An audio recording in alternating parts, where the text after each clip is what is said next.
হৃদয়খন কিতাপ হোৱা হ'লে কবি অমল পাঠক।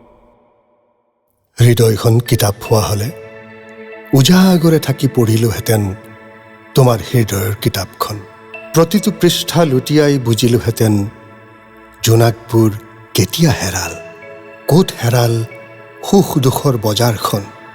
দিনৰ পোহৰত হাঁহি মাতি ৰাতিৰ সুখবোৰ বিচাৰি মাতাল হৈছোঁ। খালী মোনা এটা কান্ধত ওলমাই জীৱনৰ ভাটিবেলাত দিহিঙে দিপাঙে ঘূৰিছোঁ। দুটা কলিজাৰ সন্ধানত সুখী হৈ থাকিব বিচাৰিছোঁ, সুখী হ'ব পৰা নাই। অকলে থাকিব বিচাৰিছোঁ, থাকিব পৰা নাই। কষ্টবোৰ সহিছোঁ, কিন্তু প্ৰকাশ কৰিব পৰা নাই। এতিয়া সৰু সৰু সুখবোৰকে লৈ হাঁহিবলৈ ঈশ্বৰক খাটিছোঁ।